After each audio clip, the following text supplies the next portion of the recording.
नमस्कार मेरे पैरामेडिकल साथियों।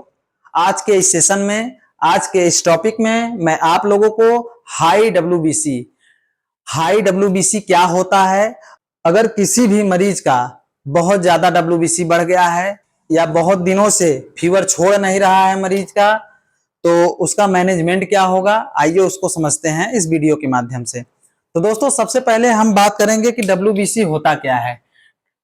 डब्ल्यूबीसी क्या होता है? डब्ल्यूबीसी का मतलब होता है व्हाइट ब्लड सेल्स। ये हमारे बॉडी के अंदर प्रोटेक्शन देता है, प्रतिरक्षा तंत्र होता है, हमारे बॉडी को सिक्योर बनाता है। बैक्टीरिया हमारे अंदर आती है तो उससे लड़ने का काम करता है, तो इसी को हम डब्ल्यूबीसी कहते हैं। तो दोस्तों, डब्ल्यूबीसी का नॉर्मल रेंज हमारा 4000 से 11000 होता है। अगर इसके बीच में है तो ये नॉर्मल है। उसके बाद दोस्तों, अगर हाई डब्ल्यूबीसी है, हाई डब्ल्यूबीसी का मतलब 11000 से अधिक है तो ये हाई डब्ल्यूबीसी में आता है। तो दोस्तों, अगर 11000 से ज्यादा दिखे तो समझ जाइए कि हाई डब्ल्यूबीसी है। डब्ल्यूबीसी का मतलब व्हाइट ब्लड सेल्स। उसके बाद दोस्तों, हम कारण समझेंगे। कारण में मोस्ट कॉमन इन्फेक्शन कारण को समझेंगे। इसमें अगर बैक्टीरियल कारण से आपका न्यूट्रोफिल्स हाई हो रहा है तो समझ जाइए कि आपका डब्ल्यूबीसी बढ़ा है। वायरल में अगर आपका लिम्फोसाइट्स बढ़ा हुआ दिखे तो समझ जाइए डब्ल्यूबीसी बढ़ा हुआ है। अब बात करेंगे दोस्तों कि नॉन इन्फेक्शियस कारण क्या होता है। अगर स्ट्रेस है तब भी डब्ल्यूबीसी बढ़ सकता है। ट्रामा यानी चोट वगैरह कभी लग जाता है तो उसके बाद भी डब्ल्यूबीसी हाई हो सकता है।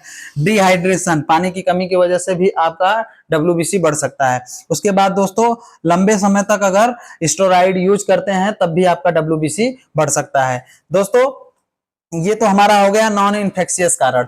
अब बात करेंगे सीरियस कारण क्या होता है। सीरियस में ल्यूकेमिया, ब्लड लेवल बहुत ज्यादा बढ़ जाता है, इसको ल्यूकेमिया कहते हैं। उसके बाद सीवियर सेप्सिस अगर हो जाए तब भी आपका डब्ल्यूबीसी बढ़ने का कारण होता है। दोस्तों, ये तो हमारा हो गया कारण को हमने समझा। ये सब कारण अगर आपको दिखे तो समझ जाइए कि ये डब्ल्यूबीसी बढ़ा हुआ है। दोस्तों, डब्ल्यूबीसी बहुत खतरनाक चीज होता है। अगर आपके बॉडी के अंदर अगर डब्ल्यूबीसी बढ़ा हुआ है तो समझ जाइए कि आपके अंदर वीकनेस रहेगा, आपका फीवर नहीं छोड़ेगा, तो आप जरूर तुरंत डॉक्टर को दिखाइए। उसके बाद दोस्तों, यदि हमारे साथ जुड़ करके पढ़ेंगे, जितना मैं मेहनत करता हूं उसका डबल आप मेहनत कीजिए, अपने एरिया का सबसे बेहतरीन डॉक्टर बन जाएंगे। ये सारी चीजें आपको एमबीबीएस के टॉपिक्स है, बीएएमएस के टॉपिक्स हैं। ये सारी चीजें आपको 1-1 करोड़ रुपया देकर पढ़ाया जाता है, यहाँ फ्री में आपको दिया जा रहा है। इसलिए हमारे चैनल को आप सब्सक्राइब कर लीजिए ताकि हमारा इससे बेहतर बेहतर वीडियो आप तक पहुंच सके। तो दोस्तों, आइए अपने टॉपिक पे आते हैं। ये तो हमारा कारण खत्म। अब उसके बाद हम बात करेंगे दोस्तों क्लिनिकल चेकअप के बारे में। अगर आपके ओपीडी में या आपके क्लिनिक पे अगर कोई मरीज आता है तो उसका तुरंत फीवर चेक कीजिए और कफ चेक कीजिए, उसको खांसी तो नहीं आ रहा है। उसके बाद दोस्तों, उसका सांस नहीं फूल रहा है, ये पूछिए उससे। उसके पेशाब में जलन तो नहीं हो रहा है, ये पूछिए। और एब्डोमिनल पेन भी पूछ लीजिए, कहीं आपके पेट में दर्द वगैरह तो नहीं। तो दोस्तों, ये सब चीजें अपने मरीज से जरूर पूछ लें। उसके बाद दोस्तों, हम बात करेंगे विटाल टेस्ट। विटाल टेस्ट का मतलब होता है कि आपके पास जो इक्विपमेंट्स होते हैं, जैसे कि फीवर चेक करने के लिए टेम्परेचर चेक कीजिए, पल्स चेक कीजिए और बीपी चेक कीजिए, ये विटाल टेस्ट के अंदर आता है। तो विटाल टेस्ट जरूर मरीज का चेक करें। उसके बाद हम बात करेंगे रेफर साइन। रेफर साइन का मतलब होता है कि इस तरह के मरीज जिनको आपको हाथ नहीं लगाना है, ऐसे मरीजों को आप तुरंत बड़े सेंटर में रेफर कर दीजिए, क्योंकि इस तरह के मरीज को आप अगर हाथ लगाएंगे तो मरीज के साथ कुछ अनहोनी हो जाएगा, तो पूरा ब्लेम आपके ऊपर जाएगा और आपके साथ कार्रवाई भी हो सकती है, आपका क्लिनिक भी बंद हो सकता है। तो दोस्तों, जो रेफर होने लायक पेशेंट है उसको बिल्कुल मत हाथ लगाइए। आइए समझते हैं कि रेफर होने वाले कौन कौन से सिम्टम देखे तो तुरंत मरीज को रेफर कर दीजिए। रेफर में हाइपोटेंशन का मतलब बीपी बहुत ज्यादा कम हो जाना, प्लेटलेट ड्रॉपिंग, प्लेटलेट कम हो जाना, ऐसे मरीज को तुरंत से बड़े सेंटर में रेफर कीजिए। उसके बाद सीवियर वीकनेस, बहुत ज्यादा कमजोरी हो जा रहा है, बेहोश हो जा रहा है, चला नहीं जा रहा है, तो इस तरह के मरीज को आप तुरंत बड़े सेंटर में भेज दीजिए। तो दोस्तों, ये हमारा रेफर साइन था। तो दोस्तों, इस चैनल पे आप लोगों को मेडिसिन तो बताया ही जाएगा, उसके अलावा दोस्तों, यदि आप ऐसे मरीज को, जिस मरीज को आपको हाथ नहीं लगाना है, उसको भी अगर आप हाथ लगा देंगे तो मरीज के साथ तो कुछ ना कुछ अनहोनी हो सकता है, तो उसको भी आप लोगों को बताया जाएगा कि किस तरह के मरीज को आपको देखना है और किस तरह के मरीज को नहीं देखना है। दोस्तों ये तो हमारा WBC का कॉज हो गया, क्लिनिकल चेकअप और विटाल टेस्ट हो गया। अब हम बात करेंगे इन्वेस्टिगेशन। इन्वेस्टिगेशन का मतलब होता है जांचे। कैसे हम पता करें कि हमारा WBC बढ़ा हुआ है। WBC बढ़ा हुआ होने के लिए आप सबसे पहले एक जांच आता है CBC होता है, उसके बाद एक जांच होता है CRP। इन सब जांचों में आपको WBC बढ़ा है कि नहीं कंफर्म पता चल जाएगा। दोस्तों अगर जरूरत पड़े, कभी कभी क्या होता है कि इससे भी कंफर्म नहीं हो पाता है, तो अगर जरूरत पड़े तो डेंगू का जांच कराइए, मलेरिया का जांच कराइए और टाइफाइड का जरूर जांच करा लीजिए। इससे कंफर्म हो जाएगा कि हमारे मरीज के साथ जो है कि किस प्रकार का प्रॉब्लम्स है। दोस्तों ये हमारा इन्वेस्टिगेशन हो गया। उसके बाद दोस्तों अब हम बात करेंगे सबसे मोस्ट इंपॉर्टेंट बात। अब उसके बाद सबसे मोस्ट टॉपिक्स पे आते हैं हम अपने, ट्रीटमेंट यानी मेडिसिन कौन सा दिया जाता है। देखिए दोस्तों जब तक आप डायग्नोस नहीं बना पाएंगे, कंफर्म नहीं कर लेंगे कि हमारे मरीज को किस तरह का वायरल इन्फेक्शन है या फिर बैक्टीरियल इन्फेक्शन है, तब तक आप मरीज को नहीं सही कर पाएंगे।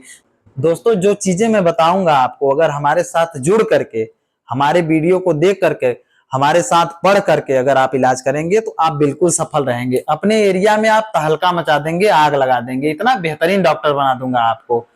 तो दोस्तों सबसे पहले हम चेक करेंगे वायरल अगर सस्पेक्ट दिखे, माइल्ड प्रॉब्लम माने प्री स्टेज का आपको फीवर दिखे, WBC प्री स्टेज का दिखे, तो आपको कुछ नहीं करना है। एक टैबलेट आता है पैरासीटामॉल 650 mg का, TDS देना होता है। पैरासीटामॉल 500 mg का भी आता है। ये आप लोगों को एडल्ट डोज बताया जा रहा है।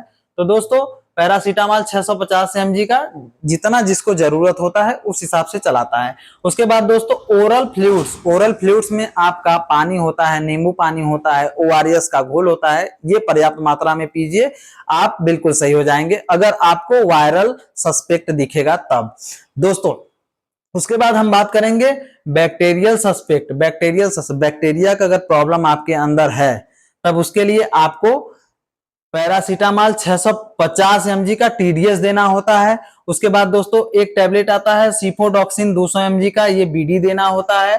दोस्तों अगर सिफोडॉक्सिन से अगर काम नहीं बनता है, अगर सिफोडॉक्सिन से बुखार नहीं जाता है, WBC कम नहीं होता है, तब हम उसके जगह सिफोरॉक्सिम 500 mg BD देते हैं, इससे बिल्कुल सही हो जाता है। उसके अलावा दोस्तों एक कैप्सूल आता है पेंटेप्राजोल 40 mg का, ये खाली पेट देना होता है बिफोर ब्रेकफास्ट। उसके अलावा दोस्तों एक कैप्सूल आता है विटामिन का आता है। विटामिन से आपके अंदर जो बॉडी के अंदर एनर्जी लॉस हुआ रहता है, एनर्जी कम रहता है, उसकी डिफिशियंसी को पूरा करता है। उसके अलावा दोस्तों अगर जरूरत पड़े, कभी कभी टैबलेट से काम नहीं होता है तब इंजेक्शन देना होता है। तो इंजेक्शन में कौन सा इंजेक्शन देना होता है? इंजेक्शन में मेरोपेनम इंजेक्शन 1 ग्राम का आता है, ये दिन में 2 बार दिया जाता है, BD दिया जाता है। दोस्तों ये तो हमारा था WBC जब हाई हो जाए तो उसका OPD मैनेजमेंट। दोस्तों अगर इस तरह के और वीडियो अगर चाहते हैं तो हमारे चैनल को जरूर से जरूर सब्सक्राइब कर लीजिए। मैं आप लोगों को इतना बेहतरीन डॉक्टर बना दूंगा कि आप लोग अपने एरिया में सबसे पॉपुलर, सबसे बेहतरीन डॉक्टर बन जाएंगे और आपके एरिया में और आपके क्लिनिक पे मरीज हमेशा भरे रहेंगे, बहुत ज्यादा आपके क्लिनिक पे मरीज आएंगे। तो दोस्तों मिलते हैं अगले वीडियो में, तब तक के लिए बाय बाय।